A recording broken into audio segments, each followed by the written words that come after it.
Le baptême est un sujet de débat dans les cercles chrétiens depuis de nombreuses années. En fait, c'était déjà un problème dans l'Église primitive. Paul en parle dans 1 Corinthiens 1, 13, 16. Les Corinthiens se vantaient de savoir quel apôtre les avait baptisés, se disputant pour savoir quel baptême était le meilleur.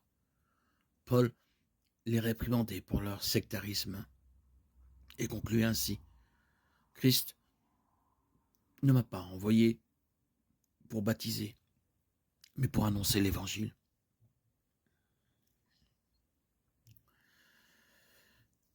Cette déclaration montre clairement qu'il existe une différence marquée entre recevoir l'Évangile et l'acte du baptême. Ils sont liés, mais n'ont pas la même importance. Selon la majeure partie des Écritures, le baptême d'eau est une première étape importante pour suivre Jésus comme Seigneur. Jésus a été baptisé, Matthieu 3,16, Luc 3,21, et a dit à ceux qui professent son nom de suivre son exemple comme preuve que leur cœur avait changé. Actes 8, 16, 19, 5. Le baptême du croyant est l'acte par lequel un croyant en Jésus-Christ choisit d'être baptisé afin de témoigner de sa foi. Le baptême du croyant est également appelé credo baptême, un terme qui vient du mot latin pour credo, indiquant que le baptême est un symbole de l'adoption d'une certaine doctrine ou credo par une personne. Le baptême du croyant est clairement enseigné dans Acte 2. Dans ce chapitre, Pierre prêche le message de l'Évangile le jour de la Pentecôte à Jérusalem. Dans la puissance du Saint-Esprit, Pierre proclame hardiment la mort et la résurrection de Jésus et ordonne à la foule de se repentir et de croire en Christ. Acte 2, 36-38. La réponse à la présentation de l'Évangile par Pierre est rapportée au verset 41. Ceux qui acceptèrent son message furent baptisés. Notez l'ordre des événements. Ils acceptèrent le message, l'Évangile du Christ, et ils furent baptisés. Seuls ceux qui crurent furent baptisés. Nous voyons le même ordre dans Acte 16, lorsque le geôlier philippien et sa famille sont sauvés. Ils croient, puis ils sont baptisés. Acte 16, 29, 34. La pratique des apôtres était de baptiser les croyants, pas les incroyants.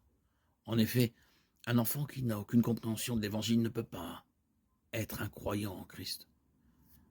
Le baptême du croyant implique qu'une personne entende l'Évangile, accepte Christ comme sauveur et choisit d'être baptisé. C'est son choix. Dans le baptême des enfants, le choix est fait par quelqu'un d'autre, pas par l'enfant baptisé. Ceux qui baptisent les enfants enseignent souvent que le baptême d'eau est le moyen par lequel le Saint-Esprit est communiqué à un individu. Ils fondent cette idée principalement sur les paroles de Pierre dans Acte 2,38. « Répentez-vous et ne vous répentez pas ». Baptême du croyant se distingue du baptême des enfants. Soyez baptisés.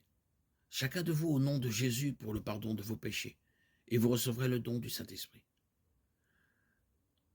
Ceux qui soutiennent cette doctrine croient que l'acte de baptiser un enfant le met à part et lui assure le salut. Nulle part dans les Écritures, la pratique du baptême des enfants n'est même impliquée. Certains évoquent les quelques références aux apôtres baptisant des familles, Acte 11, 14, Acte 16, 15, en supposant que les familles comprenaient des enfants en bas âge, mais cela va au-delà de ce que dit le texte. Dans le Nouveau Testament, le baptême d'eau était le résultat naturel de la foi salvatrice et de l'engagement envers Jésus comme Sauveur et Seigneur. Acte 2, 42. Puisque les nourrissons et les petits-enfants ne peuvent pas prendre une décision éclairée de professer Jésus comme Seigneur, leur baptême n'a aucune signification spirituelle. Si le baptême des enfants rendait un bébé juste devant Dieu, alors seuls les enfants dont les parents le désiraient seraient sauvés. Ceux qui n'avaient pas de parents croyants seraient condamnés dès leur plus jeune âge. Une idée sans fondement biblique. Les Écritures indiquent clairement que Dieu juge le cœur de chaque personne et juge ou récompense chaque personne en fonction des décisions prises par cette personne, et non pas ses parents. Romains 2, 5, 6, 2 Corinthiens 5, 10. D'autres enseignent que le baptême d'eau est une condition du salut, au même titre que la repentance et la confession de Jésus comme Seigneur. Romains 10, 8, 9. Alors que les exemples bibliques montrent que le baptême suivait généralement immédiatement la conversion, Jésus n'a nulle part enseigné que le baptême souverain et qu'il sauverait quelqu'un. Lors de la dernière scène, il a dit « Ceci est mon sang, le sang de l'alliance, qui est répandu pour beaucoup en rémission des péchés ».